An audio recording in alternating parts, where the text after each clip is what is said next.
This computer. Hi, everyone, and welcome to this week's episode of Your Next Business Bestie. I'm Jenn Hart, your host, and with me this week is my good friend, Haley. Hi, Haley. Hi, Dad. Haley and I met, I think we determined it was 2021. Yeah. Yes, at Social Media Day Denver. So for those that don't know, my boss at my W-2 job that I do sales coaching with, which I'll actually be done with by the time this is live. So that's cool. We'll still be doing some work together, but I will be just fully Jen's way. So that's cool. Side note. But we took over running Social Media Day Denver in 2021.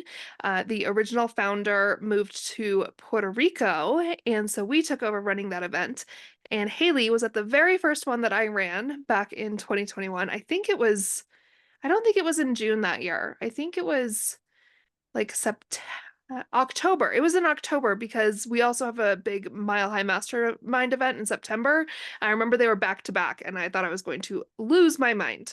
But Haley and I met at that event, and now we've been to a few events together. We're both in an online community together, and yeah, all the things. But Haley, give everybody a brief intro of who you are and what you are currently doing. Sure. So my name is Haley Petrovich. I am a mom. I have a 3-year-old son named Gavin, and I'm married. And I live in Colorado Springs. I like to sing. I don't do much of it anymore, but I used to sing barbershop. So that was really fun. But I love events in any way, shape, or form. I love attending events. I love planning events, and I've been doing it for free my whole life, pretty much. We used to host like pre-homecoming dinners at my house and Valentine's parties and birthday parties and summer parties and all the things. My parents were very gracious hosts and pretty much never turned down hosting anything. And so I've been doing it for free my whole life, so I figure I might as well get paid. So in November, I launched my own event planning company called The Key Event Co. And yeah, I specialize in corporate events. I love the business to business piece of it. I love working with other business owners and entrepreneurs. The only thing I don't really do a lot of is weddings. I'll do like day of or week of, but that like long-term wedding planning is just not me. So Ah, well, let's go back. You and I really connected in 2021 because of a role that you had then. So let's talk about that. What did your world look like I know it's changed a lot since then, but what did your world look like back when we met in 2021?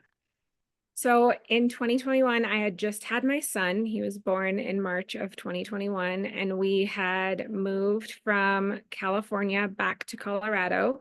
We were living with my parents, and my husband was working full time, and I wasn't working at all. But I'm an incredibly social person, so I needed to do something.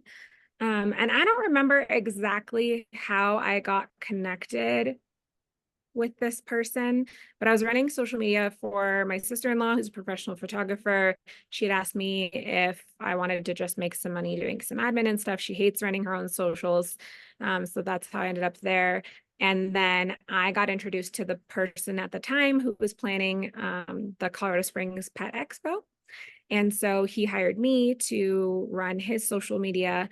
And for me, that I didn't even realize, but like that also was event planning because yes, I was running his social media, but he was involving me in a lot of like the logistics of it and finding vendors and figuring out all the day of things. And so that it was event related, right? Whether I realized it or not, it was event related. And so I ended up running his social media for a while, and that disintegrated in a not so great way. But that's how I ended up at Social Media Day was I was looking to grow my knowledge of social media more and figure out more about it and learn more there. So I was looking for something that I could do and still be home with my son all of the time because he was so little then, like really little. He was still really little. Ah, so he was Um, like 6, 7 months old when I met you, which is so funny. And it's funny you bring up like, yes, that job. had its chapter in your life, but that's how we met. Like we may have never met if you hadn't taken on that role. And I was just talking to somebody this morning. We were doing a one-on-one. She's going through a big transition in her life, and we were talking about how it's so random how these connections happen. And like that's where my passion of storytelling comes from because like if you changed one small decision, it can change the entire trajectory of your life. And especially I find that with entrepreneurs. Like most of us didn't imagine ourselves doing what we do. Angie Callan, whose episode will be live a few weeks before this one, is like my prime example right now because she was in engineering and now she's a coach and she coaches coaches on how to start businesses. And she has an engineering background. And there's parts of her engineering that make her successful as a coach. And I mean, for me, I started off in direct sales. Claire, who I had my one-on-one this morning, asked me how I know so many people. And it was so funny to hear that because I moved here in 2018 not knowing anyone. Like I remember being so lonely because when I lived in Maine, because of my background in direct sales, I had such a huge community. And it was like if you needed somebody to do anything, if you needed someone, a roofer, or if you needed someone to event plan, ask Jen because she knows someone. And then when I moved here, I knew no one. So it wasn't really until this morning that I was like, yeah, like I have that community again here. But here it's because of entrepreneurship. Yeah. It's because of Diana Davis's community. It's because of doing events, putting on events. It's funny because I knew you outside of Diana's world, and now you're part of Diana's world, which I love. But I think that leads to an interesting part of your story because you never wanted to be an entrepreneur. So let's talk No. about that. So my parents were entrepreneurs my entire life. My dad worked for CBS when I was really, really little. And then they were moving him kind of back and forth between LA and Atlanta. And at one point they were in LA. They wanted to move him back to Atlanta. His dad lived in this little town called Salinas in California. And he did not want to go back to Atlanta. His dad was getting older. And so he was like, nope, I'm not doing it. So he quit CBS. And my parents have done, let's see, I'm going to see if I can list off the things I remember All really right. super quickly, just so that you get kind of like a taste of what growing up with my parents was like. So they had a children's newspaper at one time. They produced a show for Home Depot for a little while. We moved from LA to this little town in California where I grew up called Paso Robles and started a mushroom farm. So they grew mushrooms for a really long time and like sold them at farmers market until China started importing them and then they couldn't keep up, right? And then they had a bounce house company. My mom was the first person to put pictures. Remember those little Italian charm bracelets with like the squares and they would like pinch your wrist when it was Yes. super popular? Okay, so my mom was the Yes. first person to like take your picture, shrink it down, and like resin it onto like customize these charm bracelets. She even like trademarked it and everything. It was really super successful for a really long time. And then again, China started importing Mhm. these, so she couldn't compete. My dad was a business broker for a whole lot of my life. We had a pumpkin farm for a minute. Did I say bounce houses? We did that for Yep. a while. Bounce houses. Um, they had a in-home care company at one point where they would like hire caregivers to go take care of people in their homes. I mean, I could go on truthfully. What's so um, funny is like it's not like it's not like they had one business and they were, entrepreneurs with this specific business, but it's not even like it was one business, it was multiple businesses in the same realm. Like it's not like they went from mushroom farming, they did do pumpkins, but to like something else that's farming related. It's, bounce houses and charm bracelets and mushrooms and pumpkins but I think there's a lot of us that do that. I mean, my background is in direct sales. I started off selling sex toys was my first business for pure romance. And then I went from that to jewelry to clothes, but then I helped run my ex's construction business and I've done oh, they covers had a for drywall books. company. I forgot about that. A They did have drywall a drywall company. company for a while. Well, and I think part That's of so that was like funny. they bounced back and forth between what was making them good money at the time and what they were passionate about or what felt fun or what felt good or what what they really wanted to do, right? Because it was like, well, what feeds my family, but also what do I want to do with my life? And what gives me that freedom, but also what feeds my family. And I feel that right Yes. now on a level, but because I watched them like bounce back and forth, I also watched them succeed massively. At one point in California, we had a 5,400 square foot house on 18 acres with a pool. Um, and then I also have watched our car be repossessed from our driveway. Um, and so because I watched them do that, I thought, no way. There's no way. I'm not doing that. I'm not putting my family through it. I want the stability of a paycheck, a regular paycheck that comes in every week. That's the same. That's income that I can rely on, that I go to my work, I do my job, I come home and I'm done. And so that's what I wanted. So I did actually, when I lived in California, I worked for social services for a long time.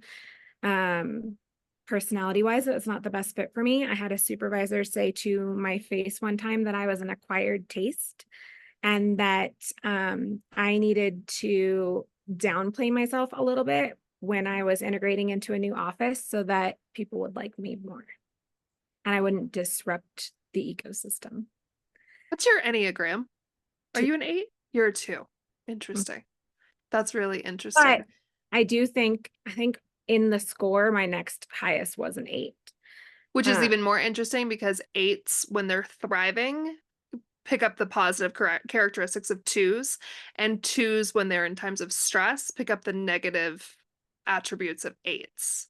So I actually wonder if you're more of an 8 than a 2, and that it's just like you, when you're thriving, it's those two characteristics. Because I'm this, like, I will give you the shirt off my back even when I am stressed, which is like very 2-ish. But us 8s are often told that we are acquired tastes. I used to get told, this is more dating than work because I very rarely worked in an office, but I was always told, like, when I was online dating, I had 2 guys break up with me because they said I was never going to need them. And that's a very 8 thing. Like, yeah, we don't really need anyone. And that's why, like, our husbands are like best friends because we actually want them around, right? So yeah. I actually wonder if you're actually an 8 and Yeah, I'll not have a to, if you want 2. to send me a test, I'll take. I've only ever taken Yeah. one.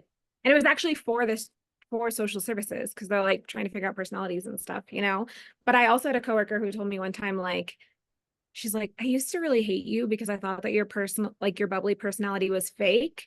But now I realize that it's genuine and that's just who you are. And like I've adjusted. Like That's she so still didn't like, funny. but she wasn't like mad about it anymore. And I was like, okay, okay. But like that job was not for me. It was not for me. And I needed a creative outlet. So I actually ended up teaching voice in a children's theater as a volunteer because I needed some form of creative Oh. outlet because my 9 to 5 job was killing me on the inside. Like I got to help people and that felt good, but like I wasn't really allowed to have a personality. And I am a problem solver. And I don't know if you've ever worked for the government, but problem solving in the government is like banging your head against the wall, especially on the lowest level, because you have to talk to this person, to that person, to this person, to that person, who maybe might tell this person, who maybe might tell this person, but probably not. Like I had to ask my supervisor if I wanted to like reorganize the paper in the copy room so that it made more sense. Oh my Like gosh. it was just, it was awful. I it was crushing my soul. Like I didn't realize it was crushing my soul. But it wasn't until after I had Gavin and realized that like going back to that 9 to 5 and spending almost no time with him and having him spend his whole life in daycare and having someone else raise him was like just not something that Not I it. wanted. Yeah. It was not it. So what's interesting is I remember when you and I first had our first one-on-one, it was the first time we had lunch together. You were the one who reminded me, like, if I quit my W-2 job, there would be other W-2 jobs. Like you can go back. And now I can't imagine. Like I'm taking such control of my calendar that I'm like, I can't even imagine Yeah. um answering to someone. And I've been lucky the last 5 years working where I work. I have pretty good control over my calendar, but entrepreneurs are terrible employees. Like we just know we don't want to fit in the boxes. We don't want to follow the rules. Yeah. So we know And you did the social media and planning for the Pet Expo. Where did things go from there? What was then? And I know you were doing the work for Mandy, which huge shout out to Mandy. She did our photography for Social Media Day this year, which I'll be posting long before this podcast is live. But what was next? So it was a lot of social media after that, and Yeah. like a lot of work for Mandy, picking up things here and there. Um, Mostly working for Mandy. I mean, she got really busy to the point where I could increase my hours. And so I was doing all of her um like admin work, billing, that kind of stuff. But truthfully, I mean, I do still work part-time for me. I work like 10 hours for Mandy a week. That's about it. Because I don't need her as much and she doesn't need me as much. I was lucky enough to like put um some, oh my God, what do you call them? Like procedure. Systems? Yes, Yeah. systems. Thank you. I put some systems in place that I think really helped her take a lot of ownership in her own business. And I will say that the thing that I got the most out of working for Mandy is a tribe. So Mandy is great. She's not great at promoting her own business. And so I became her biggest champion. And so in that, like, not only full disclosure, she's also my sister-in-law and my friend, right? We were friends before we were ever even sister-in-laws. And so I became her biggest champion. And so she started taking me to these networking events. And so in taking me to these networking events, what she didn't realize that she was doing is introducing me to all of these entrepreneurs who would ignite this fire in me where I was like, wait a second, maybe I don't want to work for someone else. Maybe I do want to be an entrepreneur, because I was learning that like freelancing, I had the flexibility and freedom to work whenever and to be home with my son, but I still didn't have that much autonomy. Like it still was Mandy's business and Mandy's brand and all of these things. Not that I didn't love supporting her in that, but it wasn't mine. I didn't have ownership of it. Um, I wasn't getting the creative outlet that I really needed to like build something in the way that I wanted to build it. And I'm not super passionate about photography. I think it's great. I think it's fun. I think it's so important in life, but it wasn't my passion. And so all these people that I was meeting and interacting with, which I'm a serial networker. I love to network. I love meeting people. I love making connections. I love connecting people, even if they don't need me, like in any way, Yeah. shape, or form. I'm like, oh, Absolutely. you know this person. Like it's so important. Like what you're doing with this podcast, I love, because I love that piece of it. You introduced me to Shalisa. I love her. I think she's so great. We had a great one-on-one, and that's what I love doing that. And so I realized that like I needed something that was mine if I wanted to do more of that, build more of that, and really create something that was mine. So that's sort of how I ended up. I mean, there wasn't a whole lot. It was really just um, a lot of networking, like for someone else, but in turn ended up being for me. Right. I mean, that's how it is with Adam. Like, I am forever grateful for all the people that he introduced me to because they've become extensions of my circle, of my coven, of my people. Like, and it's an interesting role to be in. It's in a support role, like you've done for Mandy, like I've done for Adam, but at the same time, like you are becoming part of their brand, but like you said, it isn't yours. And there's a difference. Like for those listening to this, I'm wearing my Jen's Way sweatshirt. There's a very different feeling when you're wearing something with your own logo on it versus somebody else's. And I designed Adam's logo. I have a lot of gratitude and a lot, like, I'm very proud of everything I created for his brand. But like when you start to create it for yourself, if you have an entrepreneurial spirit, there's just something that like you said, it ignites in you. There's something like, um, we'll put in 80 hours a week so we don't have to put in 40 hours a week for someone else, but it doesn't feel the same. I hate the quote that's like, if you find something you love, you won't work a day in your life, because this is still work. This is 100% Oh still yeah. work, but it feels it feels different. Like putting my own podcast out into the world is a very different feeling from when I edit someone else's. And that's not to say that I don't love editing other people's podcasts, but there's just this deeper meaning when you're doing it for yourself.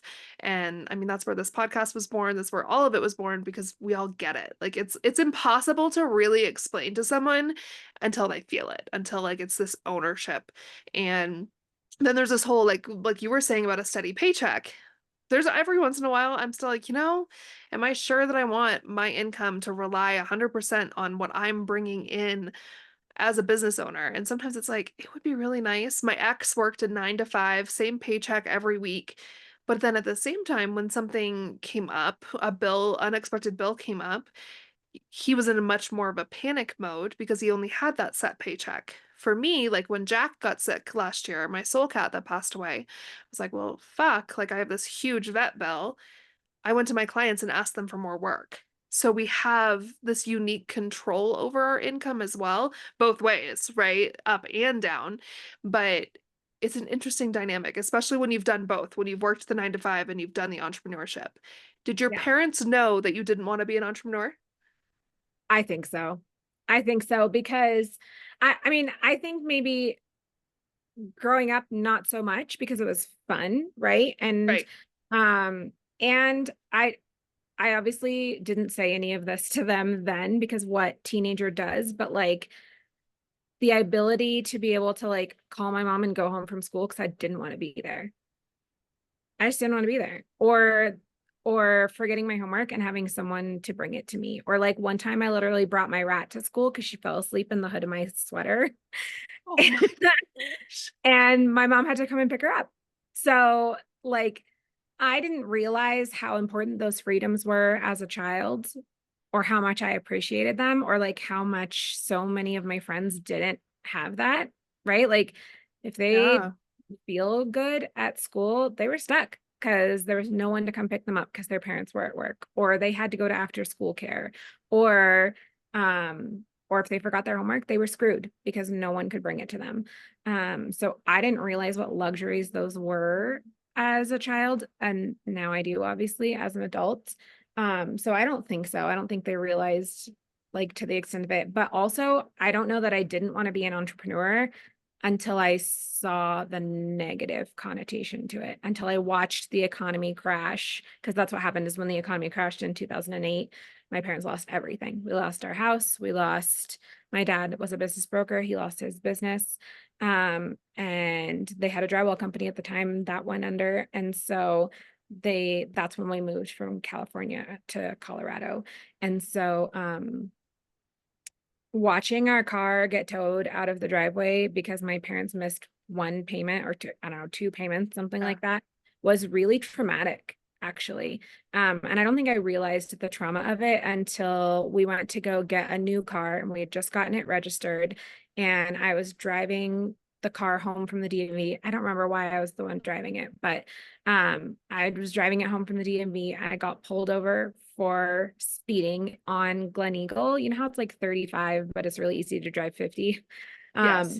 So I got pulled over for speeding and the cop pulled me over and I burst into tears. I was sobbing. And I don't think he realized like why I was so upset, but it was just that like we lost it. Like I wasn't upset about it until then. And it was like we lost our car, it got repossessed. We went to the MV, we got this new one. It's not registered in our name because we got it 5 minutes ago and I don't have any insurance because we just got it. And I'm so sorry. Like just like Oh, total meltdown on this poor yeah. this poor officer pulling over this like I think I was maybe 20 at the time, 19 or 20, and just like having this full on meltdown, not realizing the weight that I had felt of all these things that were going on. And I know that my parents probably struggled before that and I just never had any idea, but I was old enough at that point that I could like see the struggle that was happening and what was going on. And I think that especially because they had like a in-home care company and the employees were dealing with the employees was such a nightmare.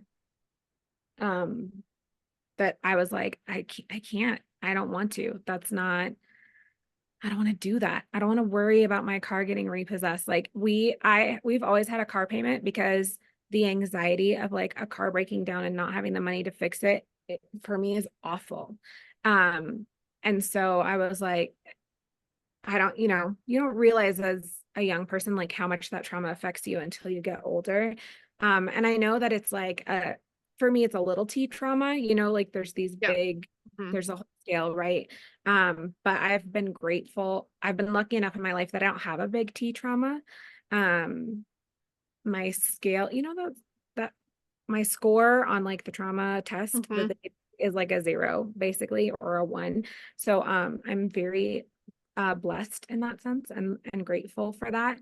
But it is a little T trauma, and it does follow me and shape how I make choices. And so that's part of why, like, I did not, that was like not even a thing that I wanted to do because I couldn't handle the ups and downs of it.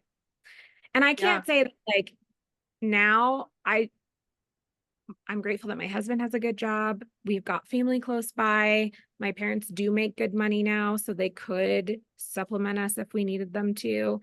So I can't say that if we didn't have those fallbacks that I would be in this position, and be lucky enough to like pave my own way, I guess. But I also don't think that I could ever go back to that 9 to 5 anymore.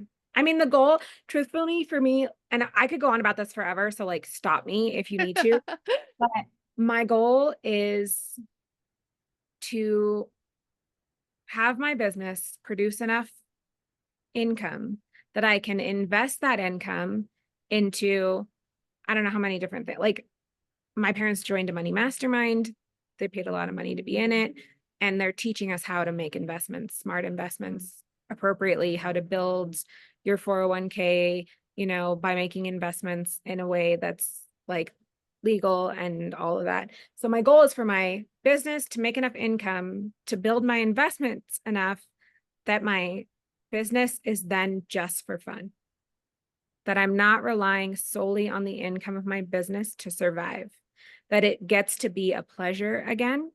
And it's no longer what's feeding my family, that it is what I want to do because I want to do it, not because I'm relying on that income because I care what's coming in monthly, that these passive sort of, or even active, like larger investments are what's funding my life and my lifestyle, and that the part of my business that I love, that I enjoy, doesn't become a chore that has to fund my life. That's such a hard line too. It's interesting because my parents both worked 9 to 5s growing up. So I was in, that camp of like if I forgot my homework or if I was sick or whatever. And now with Elena, it's been really interesting. I can't imagine working a 9 to 5 and having a child. I mean, there's lots of levels to that from the like, we've considered homeschooling her eventually. But from also the standpoint, she's home today. If you're watching the video cast, you saw her pop in over my shoulder because she spiked a fever yesterday. Mm. And every like kids get sick. And if I worked a 9 to 5, having to take a PTO day or risk not getting paid at all, or, having a really strict boss that I'm on here trying to work and, why is your kid in the background? I can't even imagine that. And parenting is difficult no matter what, but I feel very lucky that my lifestyle is that I can make those adjustments. Like it's unbelievable to me all the days that kids have off from school, which you will encounter so soon, but Yeah. like every week there's either a Monday or a Friday off from school. When we were looking at the schedule last summer, RJ and I was like, what in the hell? Like I don't know how parents, stereotypically moms, but parents do that without going broke off from, I mean, childcare is ridiculous. We pay for before and after care so that I don't have a hard stop to my meetings. But like this is a lucky life to live especially when you add a kid into the mix. Because yeah, I mean, I was that kid that like my parents weren't I mean, I was very healthy to begin with, but like if we were sick, forgot our homework, if we accidentally brought our rat to school, which we had rats too, there was no mom and dad coming to take care of that. And we were in after school programs and all of that. But it's so interesting because no matter if you pick the 9 to 5 or if you pick the entrepreneurship, basically what we're talking about here is like you're picking where those blessings are in a way. Like with that 9 to 5, you know what that paycheck is going to be, for better or for worse, let's be honest. And on entrepreneurship, we're trying to make that dollar every week in one way or another, but we are afforded a lot of freedoms by ourselves. We've afforded ourselves a ton of freedoms in that. Um, it's interesting. It's always an interesting dynamic. My ex and I always had these conversations of like he had PTO and holidays and blah blah blah. But again, if he had a medical emergency or a pet emergency, there's no like just calling a client, getting more work and paying for it. It's going on a credit card and you've got to figure out how to budget that in with a set paycheck. Versus me, okay, a $5,000 pet bill sucks no matter what, but let's find another client. Let's ask for more hours from a client, whatever. Yeah. So, Well, I feel like part of and being an entrepreneur in that spirit is that like you do figure it out, right? yeah, Like no matter what, even if that means you pivot from what really is your passion, right? Like right now, I love event planning. I'm great at it. I think it's really fun. I do quite a bit of it, but what pays my bills is the social media management. Is it my yeah, passion? No.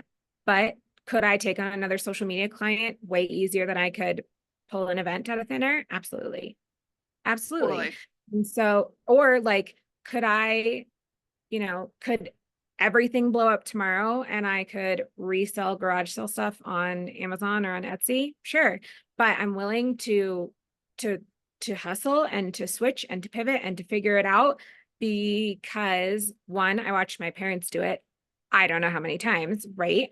Um, I watch my parents do it repeatedly. Right now they're in real estate. And so we're in the middle of flipping a house, which hopefully will go on the market next week. So Cool. I actually haven't done a lot of social media management or event planning in the last couple of months because I've been laying tile and painting walls, not painting floors, laying You could pay tile. the floors. Yeah, painting. Um, and and because that's where the money is coming from right Yeah, now. Like I know that the faster we get this house on the market, the faster I get whatever my percentage of this house is because of the time and hours that I've put in. And so that's where my efforts have been and helping my parents with that. And then we're on to the next flip house. So like I don't know. yeah, I feel bad because I want to promote my event planning business, right? That's what I love. It's what I love to do. I know that a lot of the purpose of your podcast is focused, right, on helping your friends build their business. Um, but that's just the season of life that I'm in right now. Like totally. I'm in my hustle era where I do what I gotta do, right? Like, but it's all entrepreneurial related. Like I watched my parents figure it out. And so that's what I'm doing is figuring it out and going right this very second where the money is. And I think that's okay. Absolutely. And your husband works a traditional 9 to 5, He right? does, yes. Yeah. So, He works for Homeland Security and we okay. still can afford Yeah. to live on just his income. Isn't that sad? Right. So you touched on it briefly before, but there's also this interesting part of it all, like where before I was married, the idea of relying fully on my business was terrifying for all the reasons that you've been talking about. But now that I am married, and I would say my husband works a 9 to 5, but it's usually like 6 a.m. to sometimes 5 a.m. the next day. He's blue collar, he does pipe laying, and he's a CDL. So his hours are all over the place, but he works a W-2 job. We'll say that instead of 9 to 5. So we do have this different perspective where our significant others are bringing in that traditional paycheck. My friend Christina, who will be on the podcast soon, like her husband, same thing. He works a W-2 job. She's self-employed entrepreneur. So there is that dynamic too, where there's, not a safety net that could pay for everything by any means, which yes, sad. Um, but there is that little bit of a safety net there. For me, the biggest thing there is health insurance. We have health insurance through his work, because that was I mean, there's no way I could afford health insurance with my business. I just wouldn't have it, to be honest. But I think it's back to what you were saying. It's okay the chapter that you're in. I mean, when I launched my business, I like to joke that if someone was willing to pay me for it and I could figure out how to do it, I was doing it. And I mean, that was $12 an hour for for data entry or whatever, or my first social media plans were $180 a month for 20 posts a month. And that was full creation of everything. And now my social media plans start at 500 a month, which is still lower than a lot of people. And that's 12 posts a month. Like we just grow in the chapters that we're in. And like sometimes we do the shit that we don't love, like you're saying, but if an event came your way, you're going to do that too. And there's beauty in that. And that's what like really this podcast is about, is entrepreneurship and how our stories form our journeys, and that it's not always glamorous and beautiful. And as much as we all want to be able to have Mondays and Fridays off and work 2 or 3 days a week and pay all of our bills and travel the world, that's not practical for most entrepreneurs, and we can all work towards a version of that. But especially when you add in a family dynamic or the economy right now, it's just not reality for us. But I know you and I could literally talk forever, but I do want you to touch on your event planning a little bit more. Talk a little bit about what kind of events, location, that kind of thing, in case someone is listening that is looking for help with events. Perfect. So, I do a little bit of everything, of course. So, we can do anything from strictly like if you're just looking for balloons, we can totally do that. I do balloon installations. I have some things in my vault available for rent. So like some backdrops and like a neon sign that says "But First Champagne." So I'm kind of a hoarder. I do have a handful of things that people can rent from me. Or if you want to do the full event, like beginning to end, we do a percentage of budget. So that's kind of how I charge for that. My preference is a higher budget because it just makes event planning so much easier, especially with the cost of the world right now. And it's much easier for me to vendor coordinate. If I've got a bigger budget, that means I can work with better vendors, more reliable vendors, and I'm not relying on my client to provide XYZ piece and then vendors to provide another piece. So what happens, the way it's structured, is that the bigger the budget goes, the less of a percentage I charge, because it's much easier for me to plan an event with a larger budget. And then a location is pretty much anything. I mean, unless the venue has a built-in event planner that you have to use, you can use me for anything. I love corporate events. I've done a book launch that was really successful and that was really fun. So if you do like a client appreciation event or a ribbon cutting or like an employee appreciation event, those are really fun. Or if you're doing, I love fundraisers, but I don't like doing the fundraising. So like I'm happy to, and I've fallen into this a couple of times, but my own being, because I just get so excited and I want to help, right? So I'm down for fundraisers. I would love to help you plan a fundraiser, as long as you have a solid budget and it's already sponsored. Like you know what you're going to spend, you have your budget, you have your sponsors, and you're good to go in that sense. Because fundraising is not, I'm not great at it. That's not that I'm not great at it. It's not my preference. Yeah, and that's How do I fine. say that That's what we nicely? get to. We edit That's that out. that's what no, but I think that's actually really important. We get to say those things. We get to say like that it's not our preference, that it's, they're literally like finding your zone of genius as an entrepreneur is really important too. Like I can do some SEO work or I can do branding and I used to, but they're not my zone of genius and they're not what I prefer, and that's totally fine. Like Yeah, there's other people that specialize in fundraising, and yeah, you know that's why entrepreneurship is a thing we can do, because not everyone can do everything, yeah. and it's as My simple as other that. genius, truthfully, is taking your vision and like putting it into action so that you can be present at your event, so that you're not running around, you're not trying to figure out where people are. And this is going to sound terrible, but I love putting out fires. I love it. I thrive when like shit's going down and I finagle it and to save the day. Like I figure it out and Yeah, I put out the fires and everything's fine. And my client didn't even know. Like even they were better. none the wiser that we were 10 minutes behind schedule, or that their vendor tried to cancel on me the week before, or yeah, I I love love that that. I thrive in that environment. Um, and then I never let them see the panic on my face. So. And if people want to find you, what's the best way to get a hold of Yeah. you? So the best way to get a hold of me is either underscore the Key Event Co. on Instagram, or at Haley Petrovich on Instagram. I'm working on building a personal brand, so that's where that comes from. Or the Key Event Co. on Facebook. I do have a website. I don't know how comprehensive it is. You can see the rentals and things on there though. So it's at the Key Event Co. At not at www.thekeyeventco.com. So my rentals I'll be out sure there. to link all of There. those. Yeah. Cool. But Well, yeah. I know you and I could literally talk for hours. So maybe we'll do a part two to this. But I love you're doing what you have to do right now, but also I've seen your events and they're spectacular. So if anyone's looking for an event planner, I absolutely, eventually maybe I'll do an anniversary party for my business. It'll be 6 years in Okay. September. So I remember when you presented to Uplift, the networking group I used to be part of, that you said like people need to celebrate things and like that's really stuck with me. Like Yeah, I I'm mad at you you for did not doing a launch party for your podcast. I know. I know. But maybe we'll do like a combined business anniversary and maybe the podcast will have hit, I don't know, 1,000 downloads by then. We're Yeah. at two. So today, what is today? Today is July 15th. So I have 6 episodes out and we're at almost 250 downloads, which is really cool. So Is there big gonna thank you to be everybody listening. downloads and streams? Like, should we just be downloading it to download it?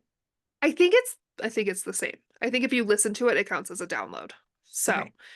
yeah, so a big thank you to everyone listening. I was like, maybe someone will listen every week, and we average over 30 listens per episode, which is beautiful, and I'm so appreciative. But yeah, if you want to get a hold of Haley, I will link all of her stuff in the show notes, or we regularly tag each other on things on Instagram, so you can find us that way. But if you're interested in finding out more about what I do, I help entrepreneurs take their big ideas and make them happen through my strategy sessions, through my social media audits. I would love to chat. Or if you're interested in being a guest on the podcast, you can find me on Instagram at Life Jen's Way. I just decided years ago that my Instagram was going to be business and personal because it's all part of who I am. So you'll find a little bit of both there. Or my website, which is jensway.com, or on Facebook under Jen Waybor Hart. My personal professional page is much more active than my quote unquote business page because you can only do so much. So, thank you so much, Haley. I really appreciate you. And like I said, maybe we'll do a part two in 6 months or so and see where you're at then. So, Okay. cool. All right, everybody. Thank you so much for listening to Your Next Business Bestie. Please take a moment to subscribe and leave a review, and I will talk to you next time. Have a wonderful week.